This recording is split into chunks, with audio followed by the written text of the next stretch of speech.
Hey guys. Um, I guess I'm going to bite the bullet. I'm finally going to go ahead and do the YouTube page like I've been threatening because I don't have enough else going on in my life right now. Work, going back to school, the whole 9 yards. I needed something else to throw on my plate. Um, the page is going to start out pretty simple because I'm new to YouTube. I don't know how to do the sophisticated things that I see a lot of other people do. I'm going to learn, and it's going to get better. What I intend for it to be is basically just like kind of like the title says, just the opinions of a middle-aged nerd. Um, I guess we're going to go with Yells at Clouds for the name. Brandon Pierce, you're responsible for that. Um, and we're going to talk about comic books. We're going to talk about movies. We're going to talk about television shows. We're going to talk about books. Basically anything that really perks my interest up. I'm going to do my level damn best to keep politics off this because, frankly, getting sick of politics. We're going to start off pretty simple this week. It's Tuesday. Comic books come out tomorrow, so I guess I'm going to talk about the past week's comic books, the ones that were released last Wednesday. It generally is not an overly exciting week for comics. I was kind of disappointed with what I had. Two real disappointments. One, a couple that kind of made me, sit up and take notice, but nothing to really write home about. And two absolute gems. The disappointments. First off, Ghost Rider #1. Ghost Rider is a character who has always fascinated me. All the way back, I'm trying to figure out how to make this not have a glare on it. All the way back to, I'm figuring this out. All the way back to the 70s with the original Johnny Blaze Ghost Rider that I would go over to my cousin's house and read there.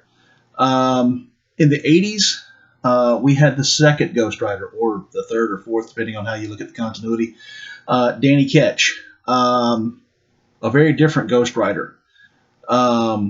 Absolutely fell in love with it. The storyline, the artwork, particularly the Texiera stuff, that was absolutely gorgeous stuff to me. Kept with it from when it came out to when I stopped reading comics the first time in '97, and don't really know exactly how it ends. Heard some things through the grapevine. This is a restart of the second Ghost Rider. Although Johnny Blaze is in it, it's revealed in the first series that Johnny Blaze and Danny Ketch are actually brothers. Johnny Blaze was, of course, possessed by the spirit of the demon Zarathos, which at the end of his comic book back early 80s, I believe it was issue 80 or 81, he was purged of Zarathos. But in the second series, it turned out that the entire family, all the Blazes, are basically descended from a line of people who have a connection to these spirits of vengeance. This book basically is a restarting of that. Johnny Blaze is currently the king of hell, having dethroned Mephisto, but Mephisto being Mephisto, he's plotting and scheming in this book and in the Avengers books. And him basically needing an on-Earth enforcer. So he approaches his brother, Danny Ketch. Danny Ketch is, at this point, apparently drinking very heavily. He tells his brother what he can go do with himself. But ultimately, you get the idea that he's going to pick up the torch and either work with Johnny or work against Johnny. Won't go into any further detail than that because of spoilers. I was really disappointed with this because it just didn't grab me. The art was okay. Was okay. And the storyline it didn't grab me. Like the first issue of Ghost Rider #1 back in the 80s, I mean, it had me from hello.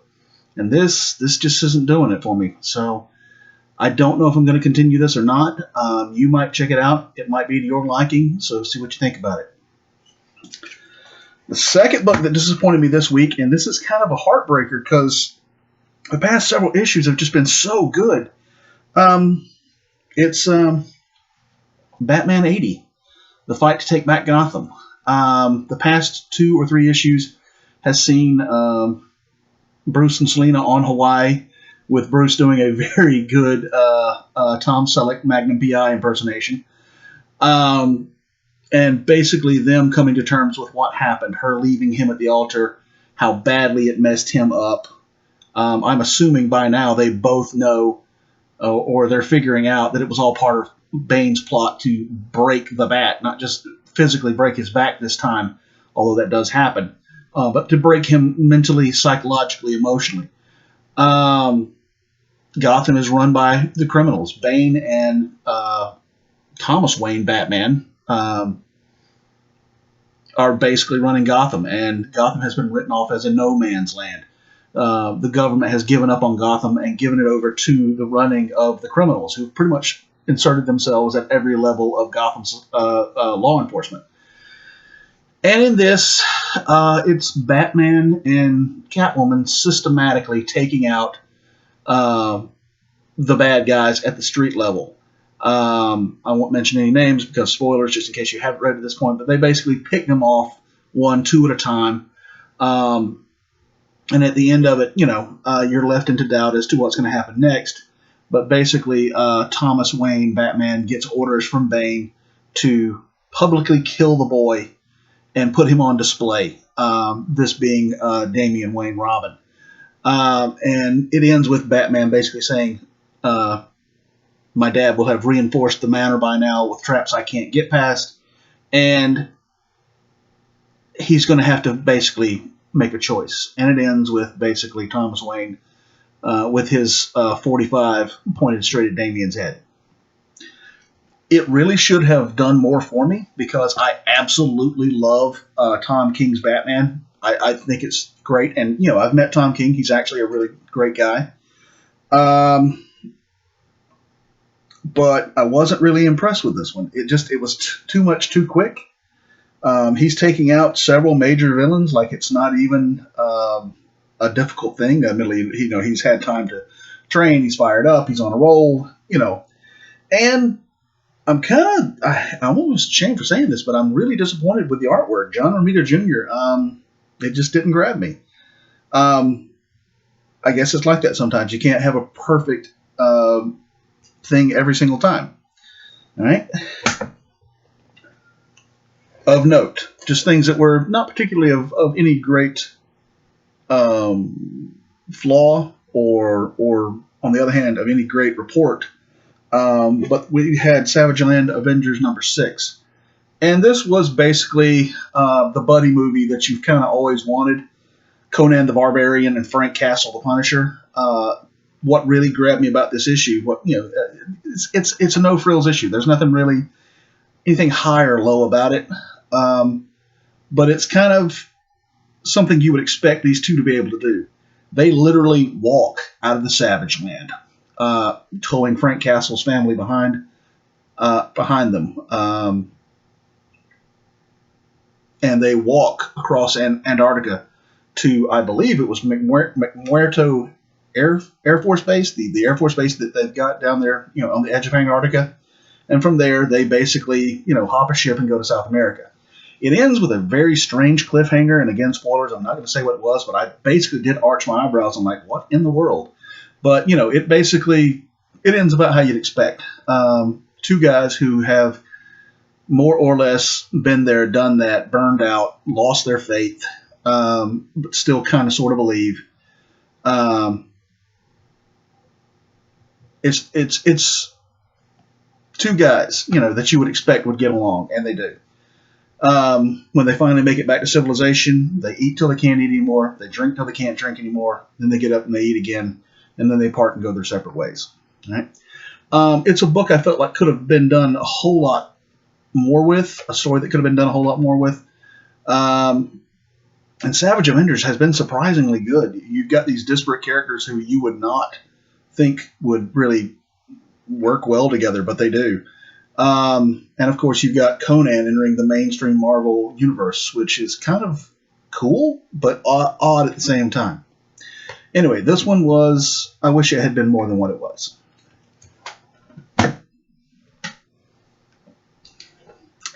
This one's going to cause a little bit of a stir.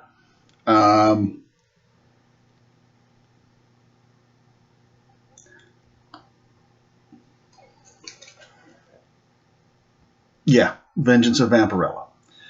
I was big into horror comics back in the day. And the local guy who ran the comic book shop that I frequented in Jacksonville, when I said I was looking for something new, he recommended this to me. And I just kind of looked at him like, what? Because let's face it, it's a vampire in a monokini and has been since 1969 or so. But he said, try it. You'll actually probably like it. And he gave it to me for free, so I was like, okay, whatever. And I read it, and actually, it was surprisingly interesting.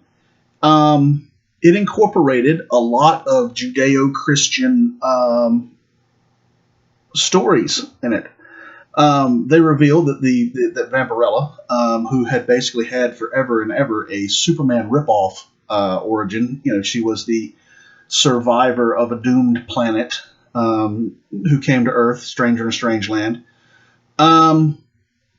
But instead, what they said was that she is the daughter of Lilith,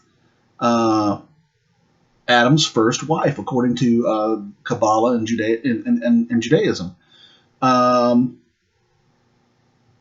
that she had been created by Lilith as a redeemer. Lilith is the mother of all monsters. All things horrible in this world, spawn from Lilith. And Vampirella has all of their strengths, none of their weaknesses, except for the fact that she must feed on blood.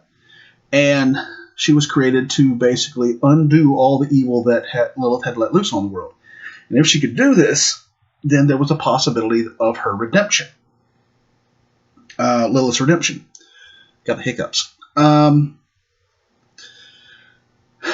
And that was intriguing. I was a little bit embarrassed by the whole, vampire in a monokini thing, and her opponent was even worse, Nyx. But once you get past that, once you focus on the storyline, it was actually kind of interesting. You had this sort of, you had the Dance Macabre, which was this sort of supernatural X-Files private defense force. About the same time that the book really started getting more and more interesting, this was around 97, I stopped collecting, so I don't really know how that storyline ended. But this is basically a restart of that series. And it takes place either 25 years from when it left off before, or maybe possibly 25 years from now. I'm not sure which. But basically the premise is the bad guys won. Vampirella was killed. And for 25 years, the world went to hell in a handbasket, overrun with the forces of chaos, overrun by demonic entities. You name it, it's bad. It starts off with some human survivors, a young child and her grandmother. The child is asking grandmother to read me a story. The grandmother says it's time to rest. You should be sleeping. She's like, I can't sleep. I'm too scared. And so the grandmother says, well, I'll read you the story, even though you've heard it a million times before. And it basically tells of Vampirella and her fight against the forces of chaos and her ultimate fall, her ultimate defeat. And the story deals with basically an attempt by what's left of the Dance Macabre to resurrect her. And that's how it ends. Basically, they succeed. They cast the spell they needed to cast to resurrect her. And she comes erupting up out of a graveyard. I think I'm going to continue this. I think I'm going to give this one a chance just out of a sense of nostalgia, because I really did enjoy the book from 25 years ago, and I'll see where it goes. And I'll just, I'll deal with the monokini, all right? There has been some other stories that Dynamite has run since they revamped Vampirella, where, she doesn't wear the monokini. She actually wears clothes. And some of those were actually pretty good. So I'm hoping this will be of that same caliber. It's the same creative team from 25 years ago, so we'll see what happens. All right. Now we get to the good stuff. All right.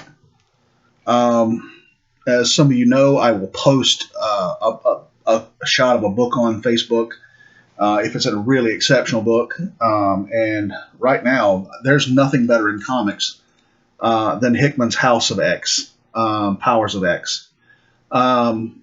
at this point, I feel like it's okay to say it, that it's basically a revamping of the entire X-Men storyline. We find out that, of all people, Moira McTaggart has been a mutant this entire time, and her power is reincarnation. She has lived something in the neighborhood of 12 different lives, or 10 to 12 different lives. Each of them ends in horror, almost without exception. It ends with the complete and total genocide of the mutant race. And every time she's tried something different to see if it could be done differently, and she's failed every single time. This last time, she basically has taken everything she's learned from all the other times, and she's gone straight to Charles Xavier before he creates the X-Men, and presents him with a plan. And the entire story arc is he, Magneto, Moira McTaggart, Mr. Sinister, putting this plan into operation. And what it culminates with is all mutants, or at least many mutants, going to the island of Krakoa, which first appeared in Giant Size X-Men #1 back in the very early 80s. Chris Claremont's first story, if I remember correctly, in which you have this entire island, which is a mutant. The entire island, its entire biome, every living thing on it is part of one single super entity, Krakoa. They make contact with Krakoa. They build a plan around what Krakoa can do, what they and certain other mutants can do. And ultimately what happens is they apply for statehood with the United Nations. Between enticement, they've discovered certain chemicals and certain drugs that Krakoa can produce that can cure numerous diseases, give an expanded lifespan to people. They get statehood. They basically pass United Nations, and Krakoa becomes a mutant homeworld.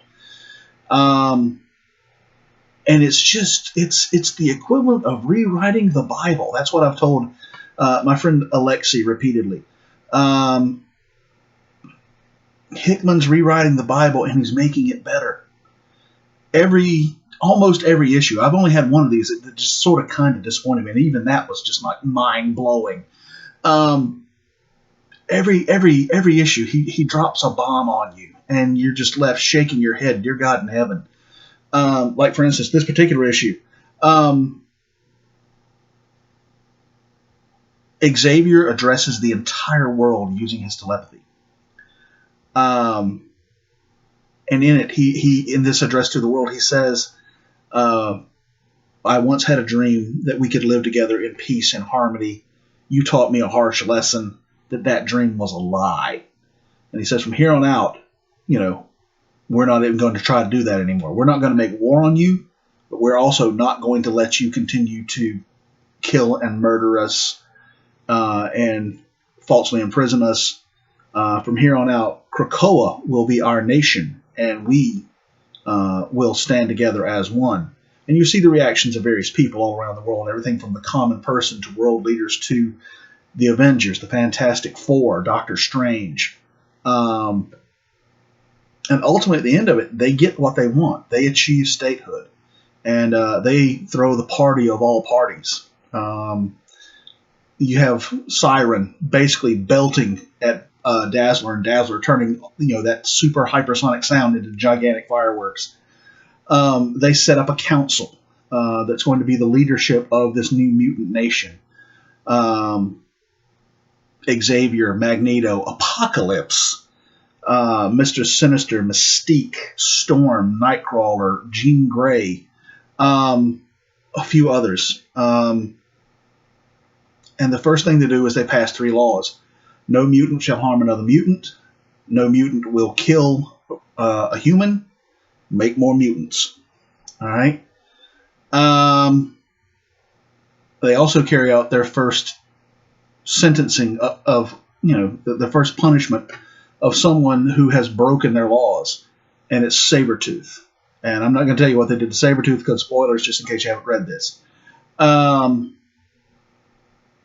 it ends, with the idea that yes, there's the possibility of hope but you're also sort of left with this ominous cloud hanging over your head because it's what Hickman does.